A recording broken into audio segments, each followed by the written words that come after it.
Bueno, hoy vamos a empezar a trabajar a Empédocles de Agrigento, también conocido como Empédocles de Acragas. Agrigento, Acragas, era una ciudad griega en Sicilia. Entonces Empédocles es un griego de la Magna Grecia, un griego de la rama itálica del mundo griego. ¿Bien? Se desarrolló su vida en el siglo V a.C., fue contemporáneo de Anaxágoras, de Leucipo y Demócrito.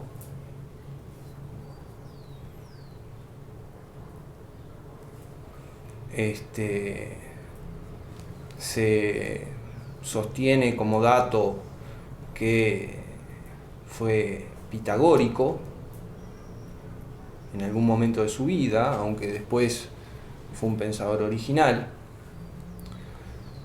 y su pensamiento está claramente en diálogo con el eleatismo y los problemas ontológicos que el eleatismo había propuesto en torno al cambio, en torno a la generación, en torno a la destrucción,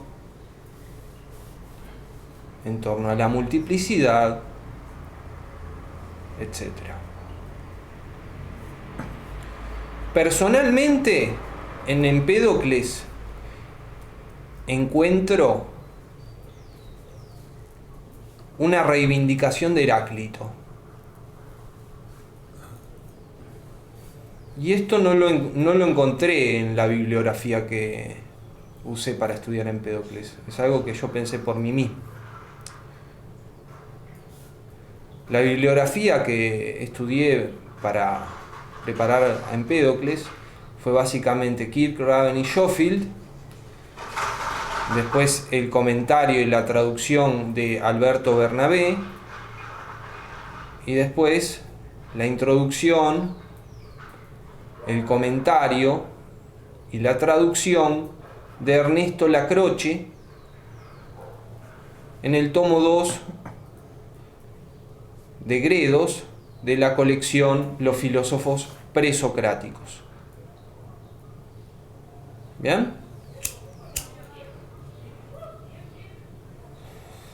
Si ustedes quieren averiguar chusmeríos e historias curiosas sobre Empédocles, que las hay a montones, pueden chequear Diógenes Laercio, la parte que Diógenes Laercio dedica a Empédocles.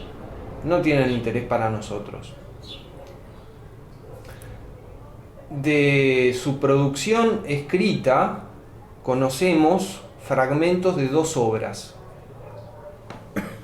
Una intitulada Perificios o sobre la naturaleza, y la otra llamada Purificaciones. Se conservan en total de ambas obras 153 fragmentos, según Diels y Krantz. La cosa es discutida, entonces vamos a tomar como referencia a Diels y Krantz en la obra Los fragmentos de los presocráticos, el clásico, ¿bien?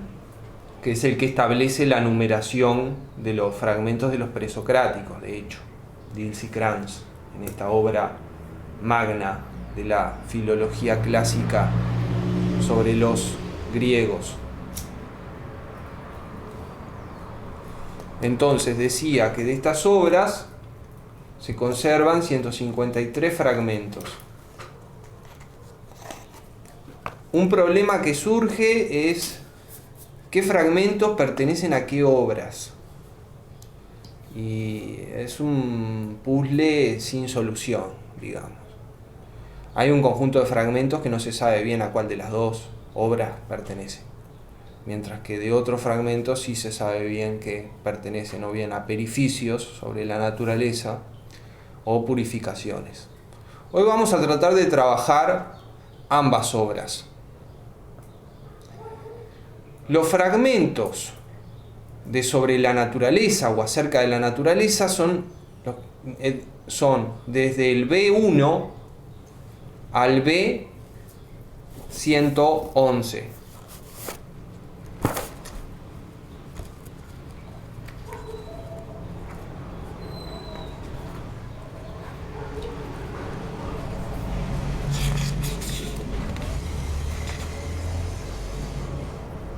Sí, al B111.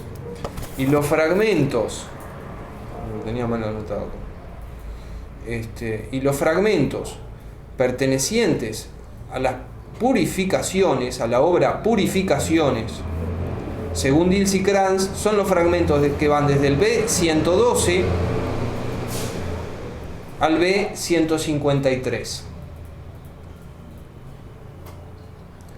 Las obras son muy distintas y un problema es si son compatibles o no.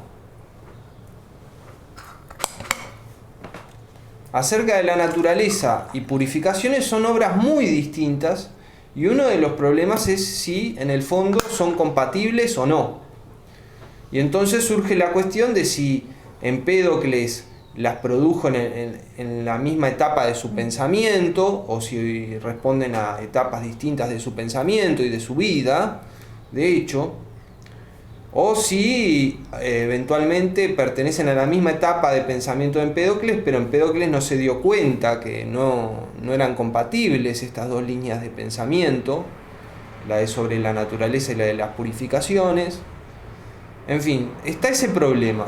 ¿Es compatible o no un pensamiento, el contenido sobre la naturaleza, con el otro contenido en las purificaciones? Son cosas muy distintas. El sobre la naturaleza es una cosmología, por lo tanto una física, que incluye una ontología, como no puede ser de otro modo,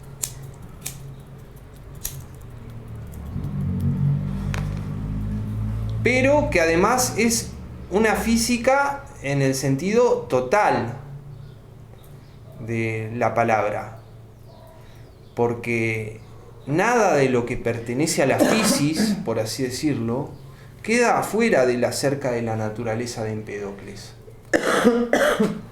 Ni la embriología, ni la zoogonía, ni la zoología, ni la biología, ni la astronomía,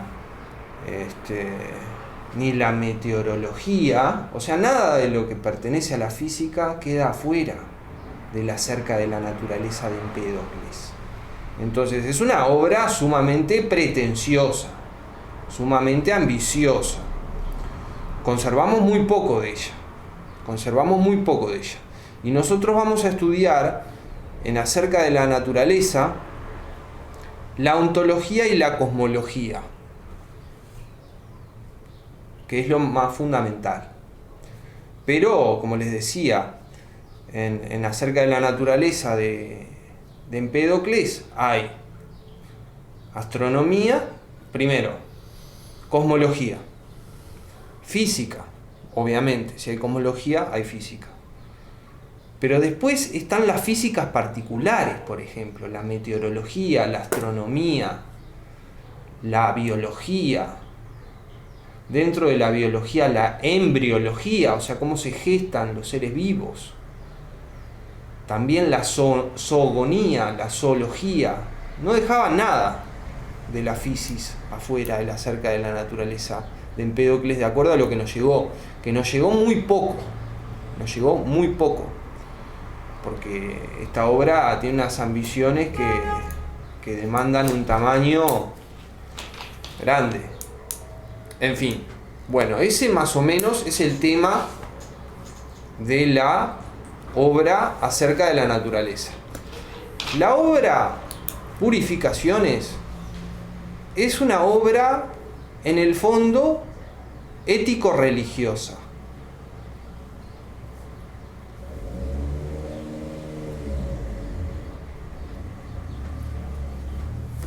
La pregunta es, ¿cómo hay que vivir?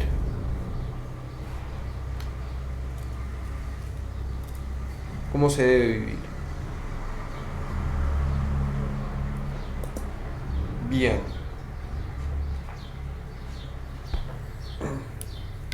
Empecemos a trabajar la cosmología de Empédocles. Él parte de la fisis.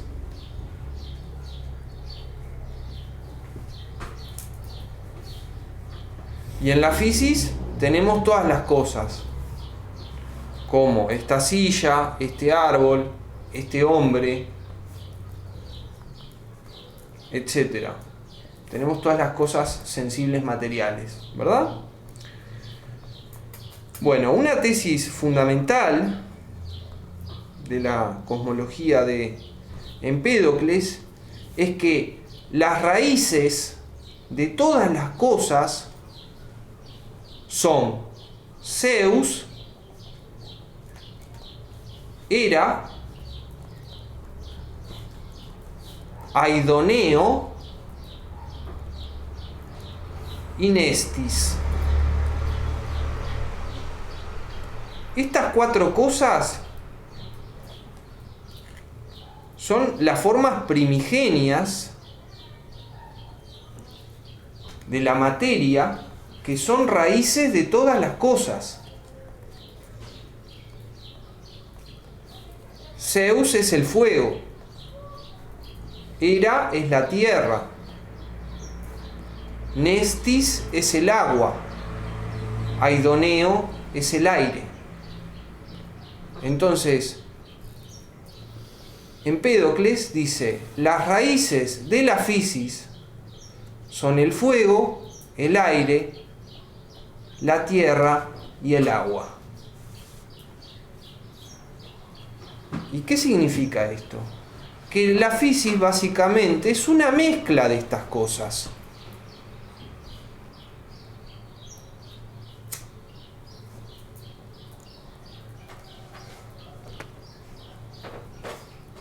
Cabe subrayar que Empédocles a Zeus, Hera, Nestis y Aidoneo no los llama elementos, no son los cuatro elementos, son las cuatro raíces, rizómata, el plural de rizoma, raíz. El fuego, el aire, la tierra y el agua son las raíces únicas de todas las cosas, de toda la fisis. Y la fisis es una mezcla de fuego, aire, tierra y agua. Entonces, las cuatro raíces son las entidades fundamentales, por así decirlo. Son las entidades en sentido fuerte, los arjai, por así decirlo. Los arjai son inengendradas e indestructibles. Son inengendradas e indestructibles y representan las cuatro formas que puede tomar la materia: fuego, aire, tierra y agua. Todo es una mezcla de estas cosas. Todo lo de la fisis es una mezcla de estas cosas. La sangre, por ejemplo, el pan.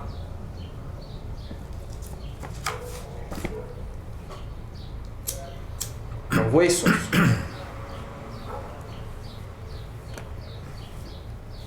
Las raíces de todas las cosas entonces son Zeus o fuego, Hera o tierra, Nestis o agua y Aidoneo, aire. ¿Bien? Como ven, a las raíces le da nombre de dioses. Son dioses.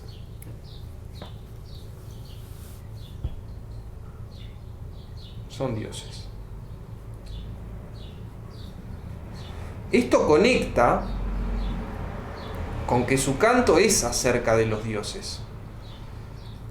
Y además conecta con el carácter poético de la obra acerca de la naturaleza. Es una poesía inspirada por las musas, revelada por las musas. Esto es muy importante. Revelada por las musas. Las musas le revelan a Empédocles el acerca de la naturaleza. Y le revelan solo lo que los mortales pueden entender. No le revelan lo que los mortales no pueden entender. Esto está relacionado con que Empédocles es un poeta filósofo en sentido neto. Es filósofo, obviamente, eso no se puede discutir, y es poeta también, porque escribe en formato poético, usa los recursos de la poesía griega clásica, usa la metáfora a troche y moche, es un canto sobre los dioses, y a su vez pretende ser inspirado por las musas y provenir del dios. ¿Bien? Esto ya lo habíamos visto en Parménides.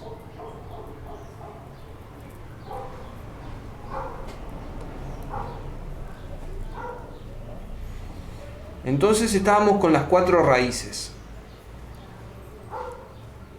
Son inengendradas e indestructibles, como el ser de Parménides. Ahí vemos una transacción conceptual que Empédocles hace a nivel ontológico con la ontología de Parménides, porque las raíces de Empédocles, si bien no son una, sino 4, son inengendradas e indestructibles como el ser de Parménides. Pero a diferencia de él, como veremos, no van a ser inmutables.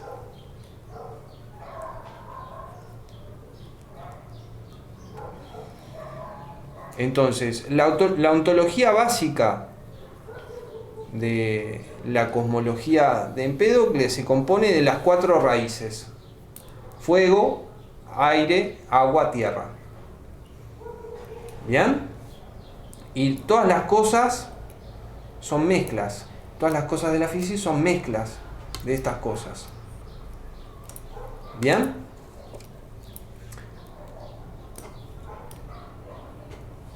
Ahora pasamos a otro sector de la ontología de la cosmología de Empédocles, que es el sector de los motores. Además de las raíces, en la ontología de Empédocles están los motores, lo que podríamos llamar motores. Y son 2. Uno es llamado amistad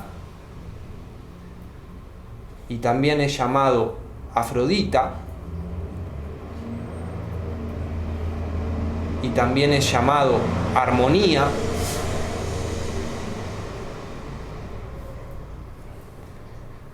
Y el otro motor es llamado odio y discordia.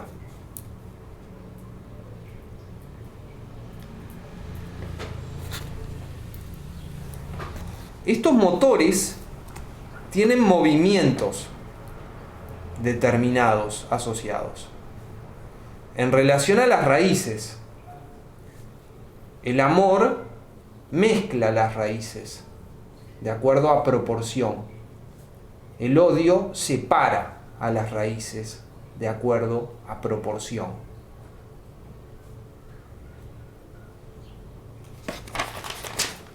Bien, el movimiento que el motor llamado amor o amistad o Afrodita, también Cipris con C, que es otra forma de llamar Afrodita, el motor que es llamado amistad, amor, etc., lo que hace es mezclar las raíces, hacerlas que se amen y se mezclen y se deseen. Por eso se mezcla aquí un elemento psicológico. El amor hace que las raíces se mezclen a través del deseo y del amor. Con lo cual, también está un elemento antropomórfico, ¿no? Llevado a escala ontológica. Y el odio, este otro motor, el movimiento que produce es la separación de las raíces. Entonces, el amor produce la atracción de los diferentes.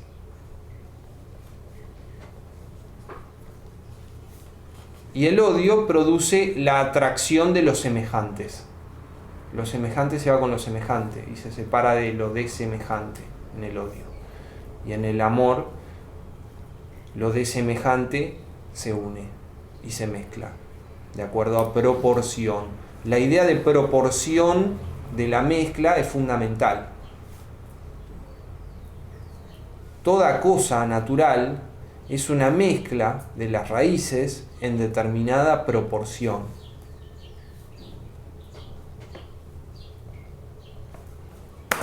¿Bien? Entonces, estos dos motores, que parecería que Empédocles los concibe como cuerpos, como formas corpóreas, parecería. Todo el lenguaje de Empédocles sugiere que él piensa al amor y al odio como cuerpos. ¿Bien? Se disputan las cuatro raíces, están en conflicto a propósito de las cuatro raíces. El amor quiere unir las cuatro raíces y el odio quiere separar las cuatro raíces. Hay un enfrentamiento entre el amor y el odio a propósito de las raíces. ¿Por qué se disputan las raíces? El amor las quiere unir y el odio las quiere separar. ¿Bien? Y eso es constante. Eso es constante. Esa lucha, por eso el elemento heraclitiano. Porque de este enfrentamiento, el amor y el odio en la disputa por las raíces, a propósito de si se mezclan o si se separan, bueno, tiene eco de aquello de que la guerra es el padre y el rey de todas las cosas, de Heráclito.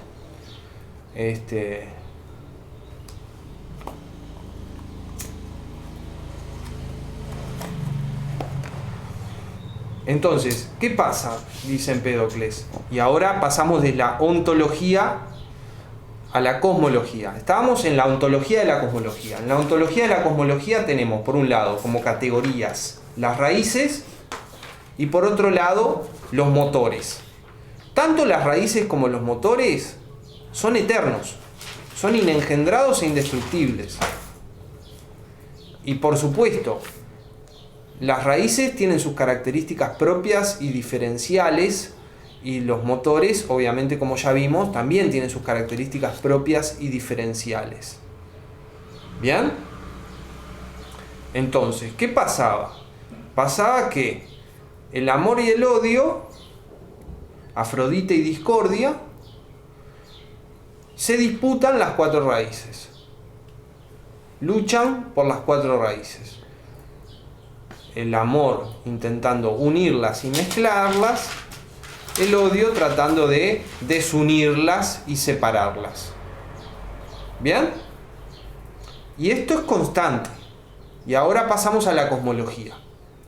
¿Qué pasa? Dice Empédocles. En esa lucha que se da entre amor y odio, en la disputa de las raíces, hay uno que predomina. Hay uno que predomina. Hay un motor que predomina. Supongamos que predomina el amor. En ese caso, en la disputa que se va produciendo sobre las raíces entre amor y odio, va progresando la unidad de las raíces y la mezcla de las raíces. Y va decreciendo la separación de las raíces, porque predomina el amor, predomina el motor que mezcla, que une a las raíces. Y la otra fuerza está en retirada.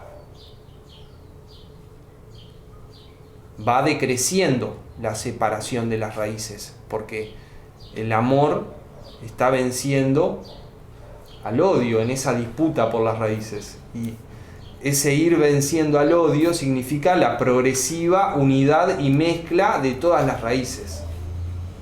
Y llega un punto, dice Empédocles, que el amor vence por completo al odio. Y entonces se produce la mezcla completa y absoluta de las raíces. Y a eso él lo llama ésfero. Eso es el ésfero. El ésfero es inmóvil. No hay movimiento en el ésfero. Es un estadio de reposo, en el que predomina absolutamente el amor. Pero ¿qué pasa? El amor no puede predominar para siempre. Está establecido que el predominio absoluto del amor tiene un plazo. Cuando se vence ese plazo, empieza a avanzar odio y destruye al ésfero. Y va destruyendo la mezcla y la unión de las raíces. Y la unión y la mezcla de las raíces va decreciendo hasta que por fin el odio vence completamente al amor y las raíces quedan completamente separadas.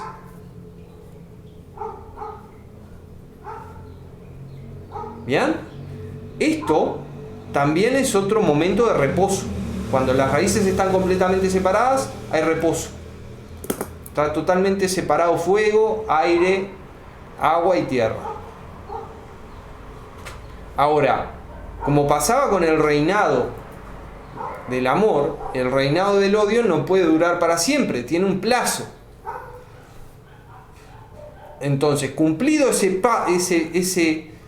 plazo, el amor empieza a progresar y a ir venciendo al odio.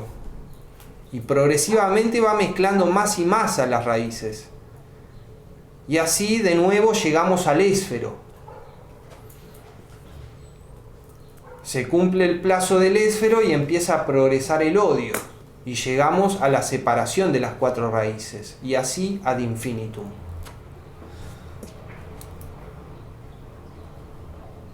Para Empédocles. La realidad cíclica para Empédocles. Tenemos un estado de la realidad. La separación completa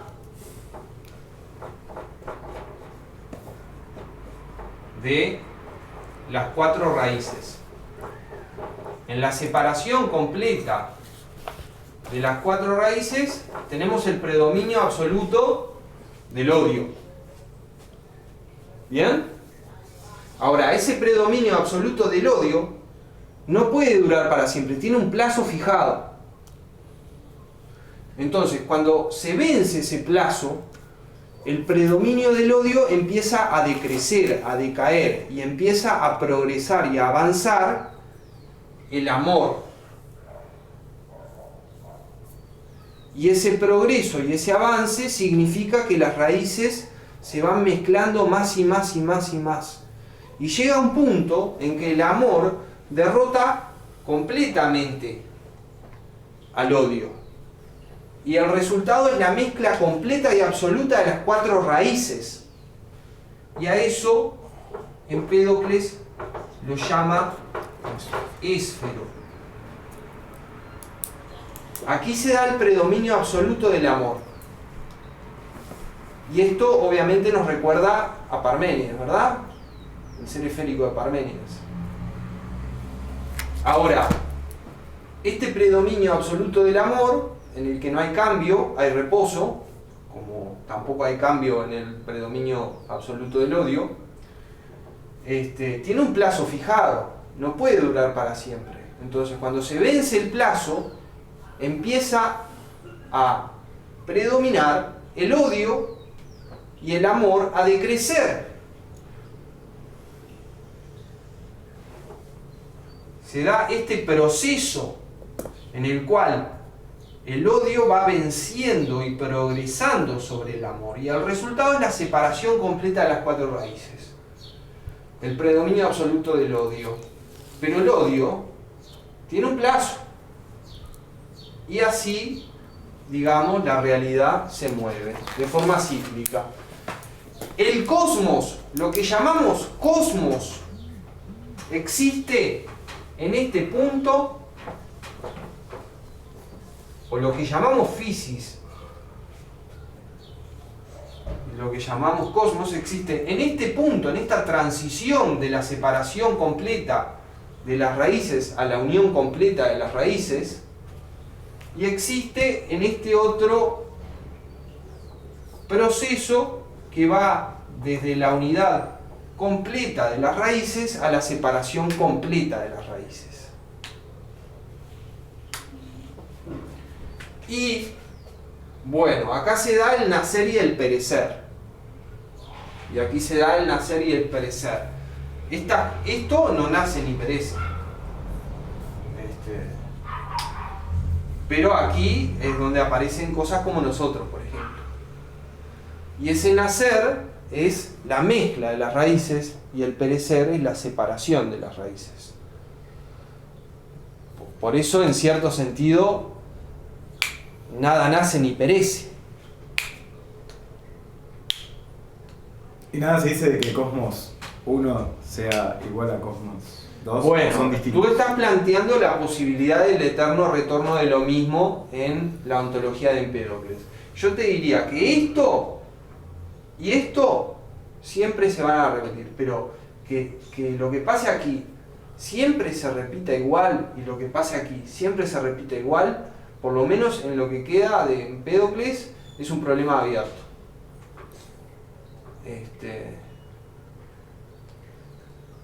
Es un problema abierto. Entonces, este ciclo se repite eternamente, de acuerdo a tiempos fijados. ¿Fijados por quién? No lo dice. Debe ser por la dinámica propia del amor y el odio. Tiene que ser por eso, en definitiva. Porque este ciclo es el ciclo de la dinámica del amor y el odio en la disputa acerca de las raíces. El amor para mezclarlas y unirlas de acuerdo a proporción numérica, y ahí es donde entra la influencia pitagórica, y el odio para separar las raíces. ¿Bien? Y bueno, entonces, hay dos formas de que nazca y se destruya lo que llamamos cosmos. Una forma es la transición de la separación completa de las raíces en el predominio absoluto del odio a el ésfero, y otra forma de generación y destrucción del cosmos es la transición del ésfero al predominio absoluto del odio. Entonces hay una cosmogonía doble e inversa, por así decirlo, e inversa, porque en esta cosmogonía y en esta concepción de la destrucción del cosmos, el protagonista es el predominio del odio en las raíces, el avance del odio en las raíces, y lo que da cuenta de la creación y destrucción de este cosmos es lo inverso, el predominio del amor sobre el odio en la disputa acerca de las raíces. ¿Bien? Entonces, este ciclo se repite eternamente. Se podría decir que de la separación total a la unión total, no sé, como que predomina el orden, o sea, o que va hacia el orden, no sé si orden sea la palabra, y en el sentido inverso es caos. No, no, no. No, No, no, porque en realidad todo habría proporción para todo para- proporción, Claro. claro. Y esa proporción es como negociada por el amor y el odio, porque el amor y el odio están empuja. El amor logra las mezclas que el odio le permite en algún punto. Porque la actividad del amor se da en ese conflicto con el odio. Y lo que ocurre es que a veces el amor predomina sobre el odio y lo hace retroceder y lo hace ceder espacio y que progrese la mezcla de las raíces, y en otro caso lo que pasa es que predomina el odio y lo que progresa es la separación de las raíces, etcétera.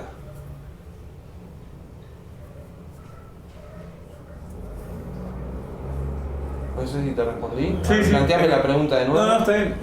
Pero en el caso, por ejemplo, en el éstero, cuando hay predominancia del amor... Predominio absoluto. Predominio absoluto. Bueno, ¿cómo...? El odio está neutralizado. De la misma manera que en el predominio absoluto del odio, el amor está neutralizado. Es raro esto, sí. No, pienso porque por ahí podría suceder que, digamos, la propia unificación total de los elementos o combinación total contenga ya adentro de sí, o de esa unificación, la posibilidad de su separación. No sé si...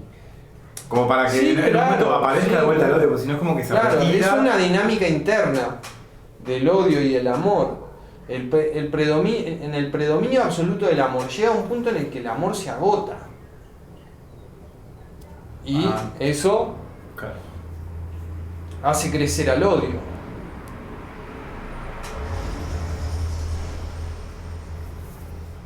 Y al revés, en el predominio del odio llega un punto en que se agota. Ya no puede separar más las raíces, porque están completamente separadas. Entonces empieza a avanzar el amor.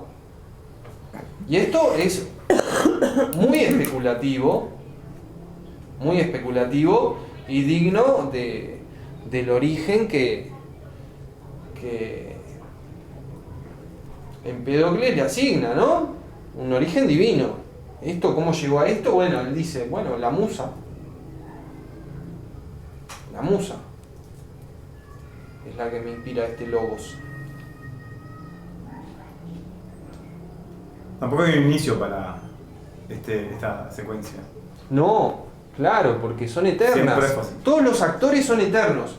Ustedes recuerden que aquí hay básicamente, desde un punto de vista ontológico, 6 actores. Las 4 raíces y los 2 motores. La amistad y el odio. ¿Bien?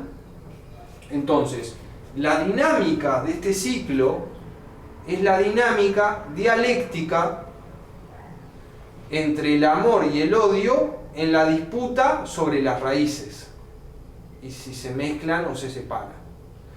Entonces, cuando predomina el amor, crece la mezcla, decrece la separación de las raíces, y esto llega a un punto que es el predominio absoluto del amor, que es la mezcla completa y absoluta de las raíces, donde ya no se distingue nada de nada, y por eso ese estadio, el del Éfero, se parece al Apeiron de Anaximandro y al estadio cosmogónico inicial de Anaxágoras, donde todo estaba mezclado con todo, en fin.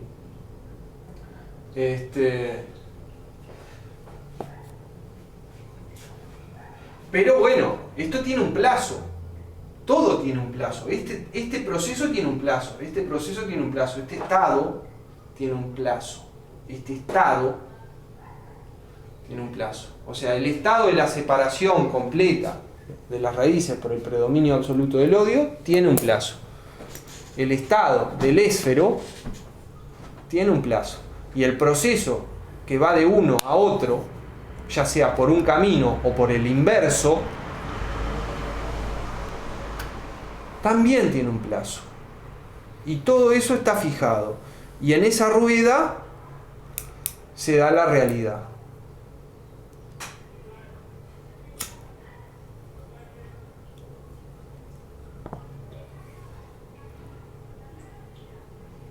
Y bueno, el éfero es un dios, las raíces son dioses, los motores son dioses. Pero algo curioso es que, bueno, como les decía, en este trayecto de la separación completa de las raíces a la unión completa de las raíces, nacen seres y se destruyen, porque se mezclan y se separan cosas de las raíces. Y entre las cosas que nacen y se destruyen en este trayecto están los propios dioses. Los propios dioses de la mitología tradicional del pueblo. ¿Se entiende? Y en este otro trayecto que va de la unión completa de las raíces a la separación completa de las raíces, también nacen y se destruyen cosas. Y entre esas cosas están los dioses ordinarios de la mitología del pueblo. Con lo cual vemos que la relación de Empédocles con la mitología del pueblo es medio complicada, ¿no? Pero él tiene el respaldo de que su canto es de las musas. Entonces, bueno, eso ya suponía de que no se estaba hablando en broma, ¿no?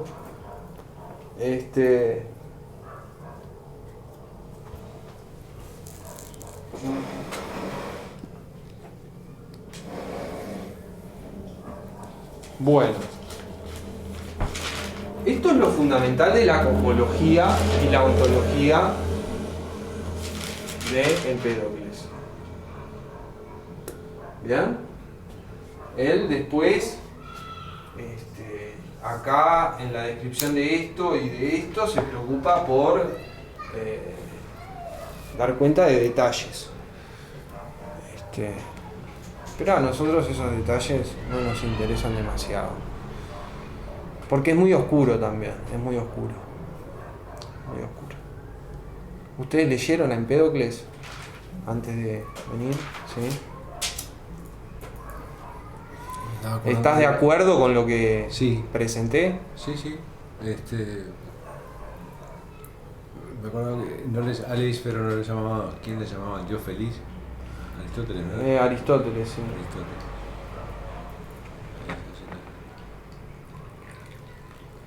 Eso tiene que ver con el predominio absoluto de Afrodita, ¿no? Exacto. Entonces, tenemos monismo y pluralismo, como señala Platón en el Sofista, a propósito de Empédocles. Y bueno, y el monismo y el pluralismo son como alternantes. En una fase de la realidad tenemos una unidad absoluta, en otra fase de la realidad tenemos una multiplicidad irreductible, y en el medio tenemos la mezcla de las raíces y la separación de las raíces como proceso.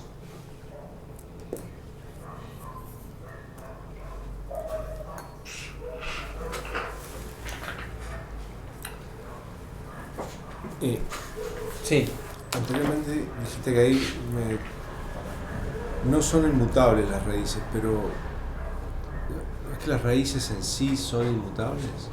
Las raíces son inengendradas e indestructibles, por lo tanto eternas, pero cambian en el sentido de que en su mezcla, en luego, ese ciclo, en el ciclo van cambiando. En ese sentido está dicho que no son son inmutables en el ciclo. En el ciclo, ahora sí. De hecho, así está dicho en el fragmento de Empédocles. Lo que pasa es que yo quise ser un poco más claro que Empédocles. Sí.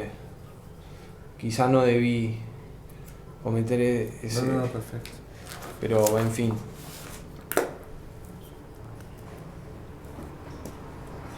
Bien, estás atento al texto. Bueno, me vengo asociando, ¿no? Está bien, está bien. ¿Preguntas? No.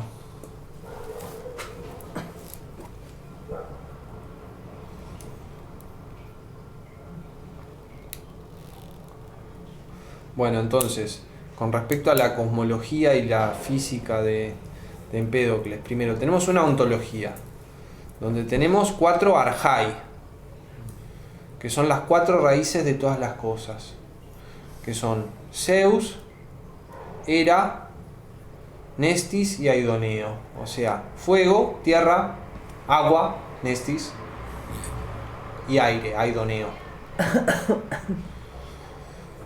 Estas son eternas, inengendradas, indestructibles, como el ser de Parménides, etc.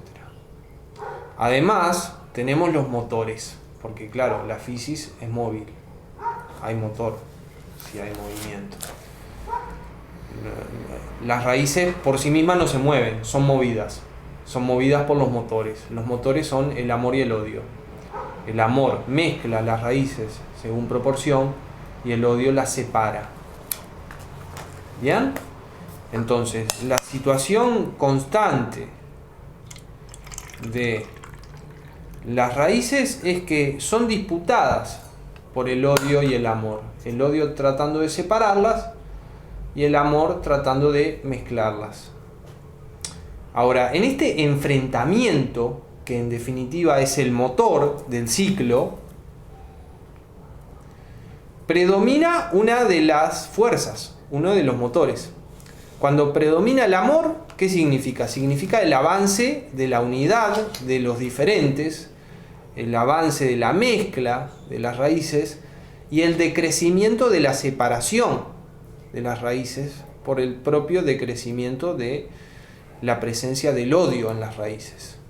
El odio va perdiendo terreno y el amor va avanzando sobre las raíces, hasta que lo vence por completo al odio, y ahí tenemos la mezcla absoluta, completa de las 4 raíces. Esto dura un tiempo, es el éfero. Cuando se agota ese tiempo, empieza a crecer el odio. Entonces empieza a progresar la separación de las raíces y a retroceder la mezcla de las raíces, hasta que el odio se impone del todo, las 4 raíces quedan completamente separadas y tenemos el predominio absoluto del odio. Esto tiene un plazo, se cumple ese plazo y empieza a progresar el amor, y así el ciclo se repite siempre.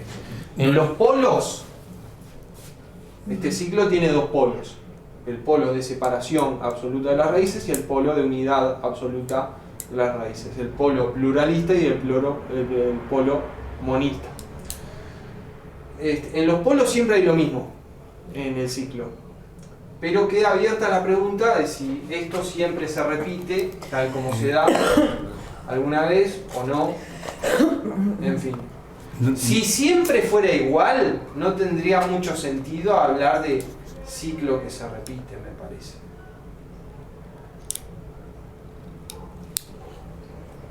¿Qué diferencia habría entre una realidad que se repite infinitas veces a sí misma que una realidad que solamente es una vez?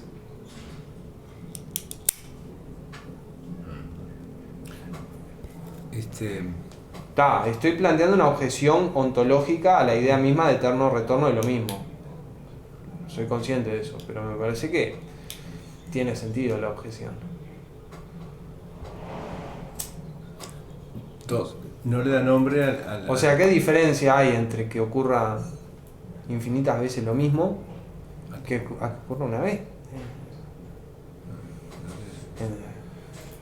No le da nombre en alguna parte de la bibliografía a la separación, ¿no? Como éfero. No. Ahora estaba pensando que hay como en estos dos polos, en esto de las raíces y los motores. Los motores son, digamos, tienen como un principio activo y las raíces como una especie de principio pasivo. Se dejan pero aman, separar. por ejemplo, pueden ser conducidas a amar por el amor y pueden ser conducidas a odiar por el odio, ¿entendés? Amor y odio son causas psicológicas. El amor, ¿cómo actúa? Haciendo que las raíces se amen. El odio cómo actúa, haciendo que las raíces se rechacen, se odien. Ok. Aún así en esa actividad... Por eso hablábamos de antropomorfismo en la descripción del cosmos. Pero bueno, en fin. Antes de Empédocles, cuando se planteaba una ontología parecida a la de Empédocles, había solo una fuerza que era el amor, Eros. Esto en Hesíodo, por ejemplo, Eros, el motor, ¿no? Pero Aristóteles, en cierto sentido, elogia a Empédocles, porque dice, Empédocles se dio cuenta que no puede ser solo el amor la causa de las cosas, porque también hay maldad. Entonces se necesita un motor que produzca la maldad, y eso es el odio de Empédocles, según la lectura de Aristóteles. Está bien, en esto de que el amor provoca que las raíces se amen, Sí. y el odio provoca que las raíces se odien, igual en esa actividad hay como una... o sea, esa actividad solo es posible si las Raíces están vivas. tienen como una cualidad que es Si esa capacidad de ser piensan, si piensan. Para desear hay que pensar. Claro. Él de hecho dice, todas las cosas participan del pensamiento. Uno de los fragmentos que quedó es ese. Todas las cosas poseen pensamiento. Claro, las raíces están vivas. Pero es una vida medio prestada por el amor y el odio, porque la vida de las raíces se da en esa disputa que el amor y el odio tienen en torno a las raíces. Entonces, en algún sentido, el amor y el odio son el principio vivificador de las raíces. Y también destructor. Porque el amor genera la mezcla, y así el nacimiento, y la discordia genera la separación, y así la destrucción.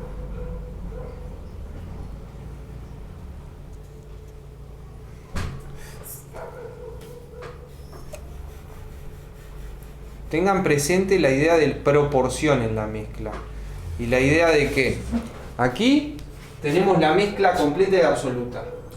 Aquí empieza a decrecer la mezcla, pero mantiene proporción, y empieza a crecer la separación de las raíces. ¿Bien? Hasta que llegamos a la separación completa de las raíces. Y luego, cuando se agota el predominio del odio, de acuerdo al tiempo fijado, empieza a crecer el amor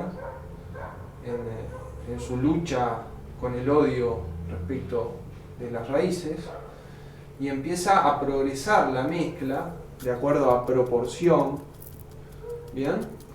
Y empieza a retroceder la separación. Ahora, esa proporción que logra la mezcla, la logra en la dialéctica con el odio. ¿Me explico? En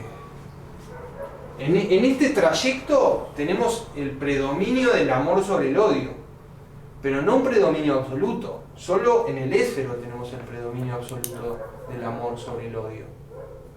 En este trayecto que va del éfero a las 4 raíces separadas, tenemos el predominio del odio sobre el amor, pero no el predominio absoluto del odio sobre el amor, sino que es un predominio que va avanzando gradualmente. ¿Bien? Entonces, en ambos momentos hay mezcla, en ambos trayectos, de lo uno a los muchos, y de los muchos a lo uno, en ese trayecto de ida y vuelta, ¿no?, que se da entre el éfero y las 4 raíces separadas, hay mezcla. La mezcla siempre es responsabilidad del amor, y el amor lo hace de acuerdo a proporción, pero lo hace en el marco de la dialéctica con el odio. Por eso puede pasar que el amor genere cosas monstruosas, como hombres con cabeza de vaca, como como brazos sin hombros, como vacas con cabeza de hombre.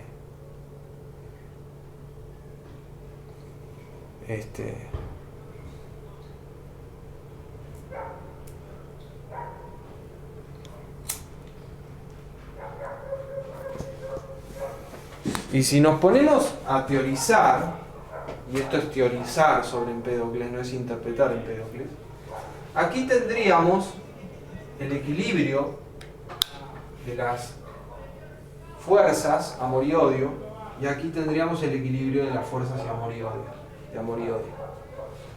Y eso es, creo yo, lo que sería el cosmos en estricto sensu. Ese estadio de equilibrio. Sí. Pero estamos teorizando sobre Empédocles, ¿no? Digo, conceptualmente tiene sentido decir que en este punto se da un equilibrio entre las fuerzas y que en este punto intermedio, en este proceso, se da un equilibrio. Y parecería que ahí está lo que llamaríamos cosmos. Vale saber si ambos equilibrios son iguales en cuanto a proporción. No sé, podrán serlos o no. Claro, sí, estás planteando de alguna manera el mismo problema Claro, que él, sí, pero desde otro lado. Desde otro lado, sí.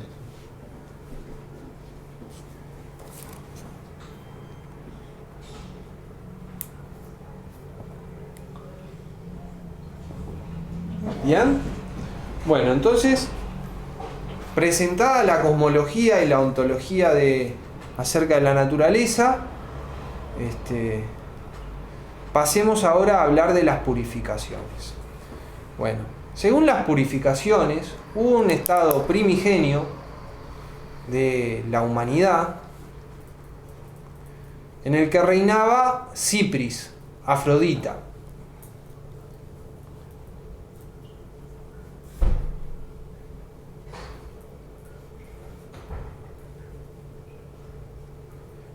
Y en este estadio primigenio, todos los seres vivos eran amigos, porque reinaba Afrodita. Y las ofrendas que se hacían no implicaban derramamiento de sangre, porque todos los seres vivos eran amigos. Bien, sino que se hacían ofrendas puras, por ejemplo, de miel, de mirra, de incienso, etc. En este momento primigenio, la vida de los hombres es igual a la de los dioses. Están entre los dioses. Pero ¿qué pasa? Hay una ley, dice Empédocles. El que derrama sangre o el que hace un juramento en vano queda condenado a el exilio respecto de los bienaventurados, respecto de los dioses, y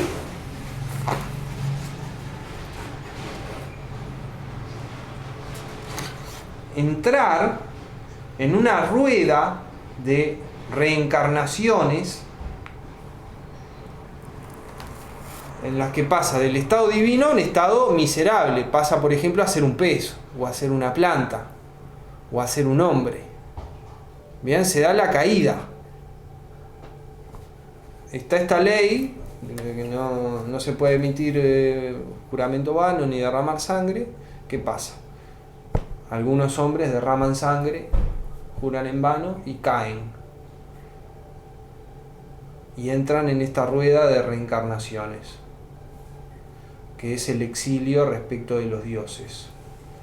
Entonces, la cuestión es cómo nos purificamos para, a través de esa rueda de reencarnaciones, ir progresando hasta poder volver a el estado de bienaventuranza, a poder habitar de nuevo con los dioses.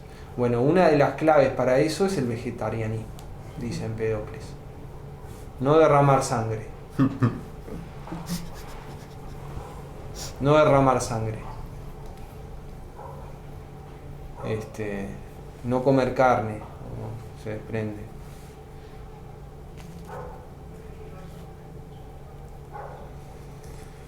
Y hacer sacrificios y tener una ritualidad no sangrienta.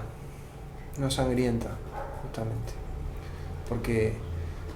Porque violar aquel juramento de que no se podía derramar sangre fue lo que originó la caída del estado divino del hombre a este estado lamentable, que es ser parte de una rueda de reencarnaciones en las que puede ser un hombre, pero en la siguiente reencarnación puede ser un pez, en la siguiente puede ser un árbol o cualquier ser vivo. Entonces, de lo que se trata, dice Empédocles, es de ir progresando en las reencarnaciones, ¿no? Entonces, si nos toca encarnar en laurel, vamos bien. Si encarnamos en león, vamos bien, aunque paradójicamente los leones comen carne, ¿no? Y dice, y lo máximo es cuando se encarna como médico, como augur, o como poeta. Gobernante, ¿no? Y también dirigente. Y de ahí ya el paso a lo divino, la vuelta a sentarse en la mesa de los dioses, está preparada. ¿Eh? Y bueno, y esa es la cuestión. Y quiero subrayar qué sentido de la culpa, qué angustia hay por detrás de esta concepción de la vida humana, y cómo de eso, en definitiva, es que surge la búsqueda de la redención y de la salvación, ¿no?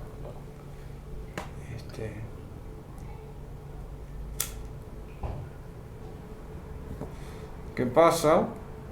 En buena medida, como les decía, por abstenerse de derramar sangre y otras cosas, en fin. Por esto de las purificaciones es que se lo conecta a Empédocles con los pitagóricos y los órficos. ¿En qué sentido un gobernante no derramaría sangre? Dice Empédocles que después de ser dirigente, cuando encarnaste como dirigente ya estás ahí. Lo dice, ¿no? El por qué, bueno, no lo tengo. Claro, el concepto de dirigente que él tendría también, ¿no? Que probablemente no tenga nada que ver con nuestro concepto.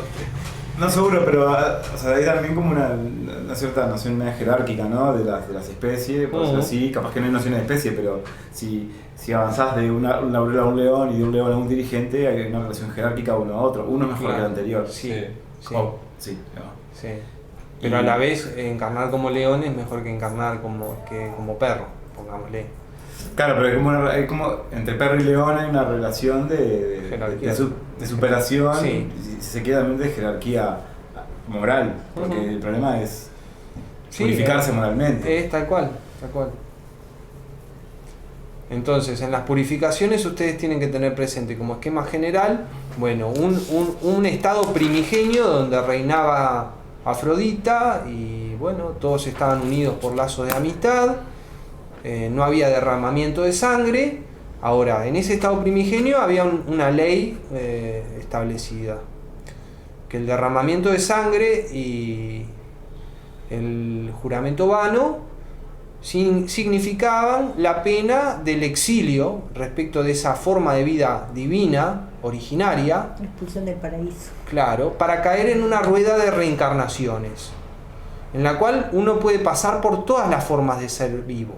Uno puede ser pez, uno puede ser pájaro, uno puede ser hombre, uno puede ser mujer, en distintos momentos de esta rueda de reencarnaciones. Entonces, la cuestión de Empédocles es en buena medida, bueno, ¿por qué estamos en esta rueda de reencarnaciones y cómo volvemos al estado primigenio? Y la cuestión es evitar el derramamiento de sangre. Eso es lo que nos purifica a través de las vidas sucesivas hasta que, bueno, pagamos por completo nuestra deuda por el error cometido y retornamos a la condición divina. Ahora, ¿por qué esto no es evidentemente compatible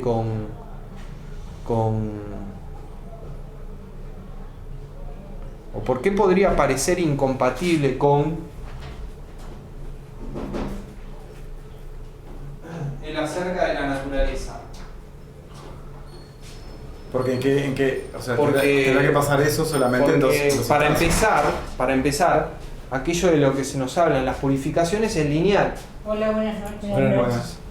mientras que aquello de lo que se nos habla acerca de la naturaleza es cíclico. Ok. Y O sea, podría Y pasar además, en uno u otro. además, las almas humanas,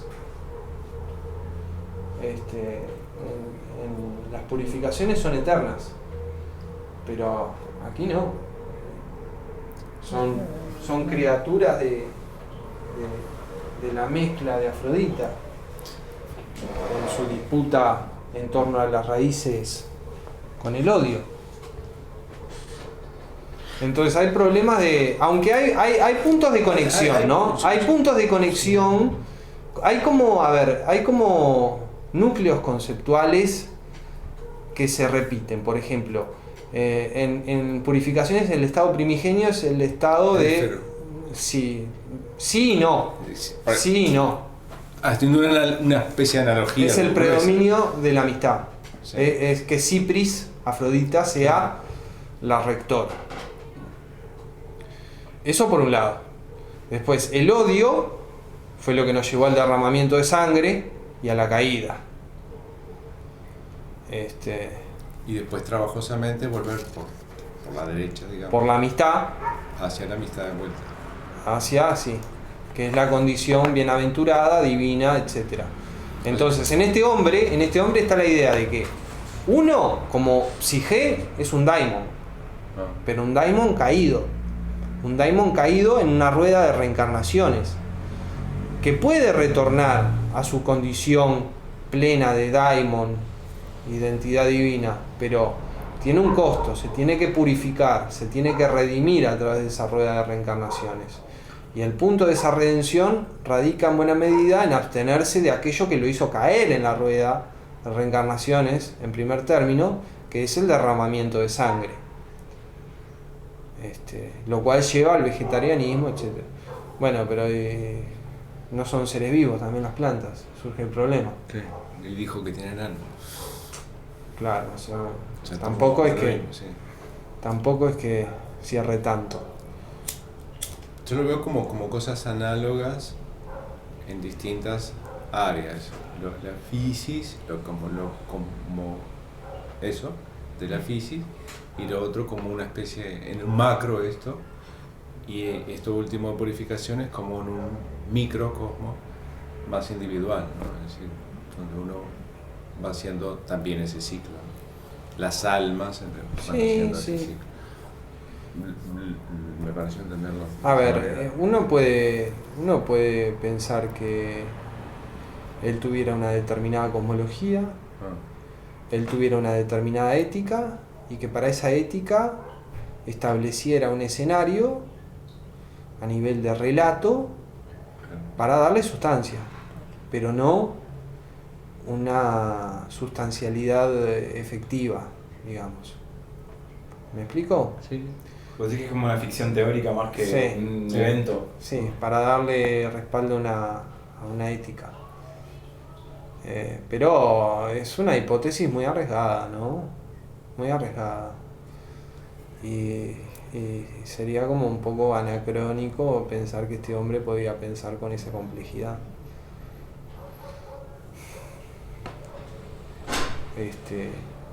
Yo me inclino a que son obras que pertenecen a facetas distintas de Empédocles y eventualmente a momentos distintos de Empédocles. Quizás la cosmología la produjo para los físicos y las purificaciones lo produjo como un manual para una secta religiosa de la que él era parte. ¿me explico? Provenía de los pitagóricos, ¿no? Sí, tenía esa afiliación. Sí, los órficos. El mitológico viene por ahí también, ¿no? Es como el derramamiento de sangre cae del alma. Sí. No sé mucho de eso, pero sí hay un problema con el derramamiento de sangre. Porque se parte de la idea de que todos los seres naturales forman una familia. Entonces, como todos los seres naturales forman una familia, bueno, matar a un ser vivo es cometer un delito gravísimo. Cometer un delito gravísimo que amerita justamente una caída del nivel de la que estamos hablando, ¿no? Que es pasar de la condición divina pensada a la manera griega, que es una manera exultante de gloria y felicidad, eudaimonía, a una condición muy precaria, que es la del hombre, donde, a decir de Hesíodo, siempre el placer está mezclado con el dolor.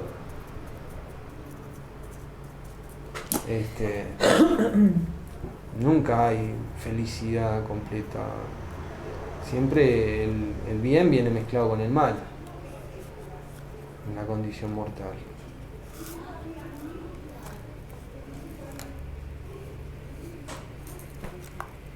Saltando un poco como comentario, esta idea de... No la toman, estoy confundido con los tiempos, por eso pregunto. Los estoicos, cuando dicen que siempre se repite, pero ellos iban a que se repite de tal manera que vamos a estar haciendo lo mismo. ¿Eran los estoicos esos? Estoy confundido.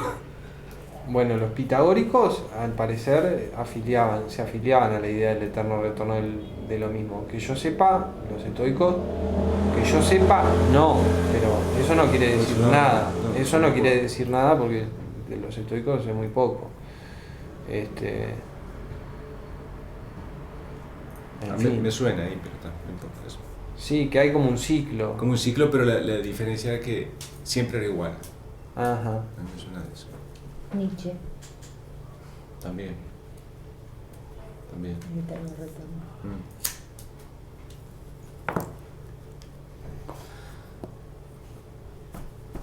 Bueno, muy bien. ¿Preguntas?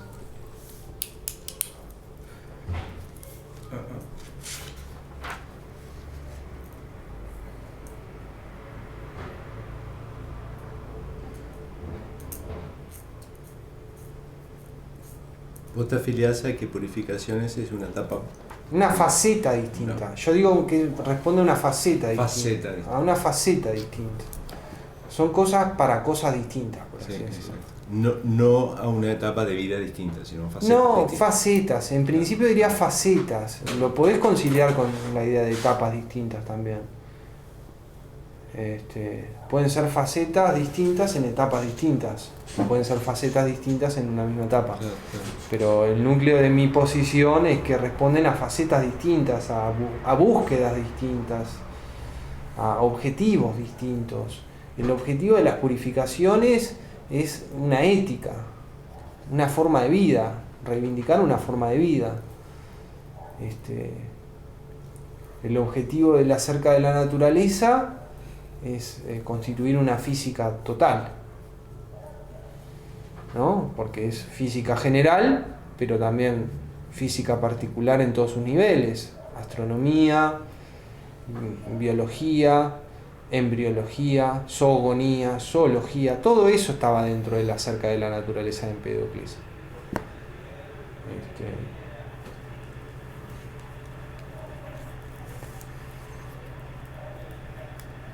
Lo interesante, les decía, es que bueno, el alma del hombre es un daimon. Es un daimon. Sócrates va a distinguir el daimon de su alma. El daimon no es su alma. En Empédocles el daimon es el alma. Y esto tiene que ver con los órficos, ¿sí? sin lugar a dudas. De hecho tengo unos libracos, así se los voy a mostrar para cuando pueda estudiar orfismo.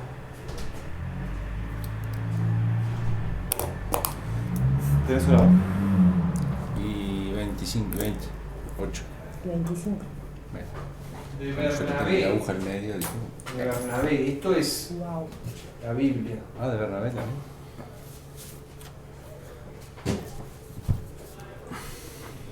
Orfeo y la tradición olímpica. Y ojo,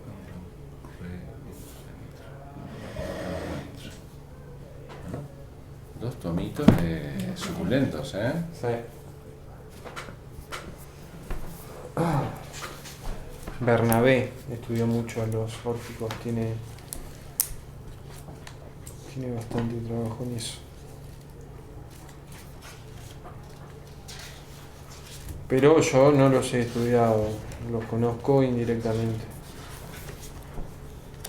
Ya llegará.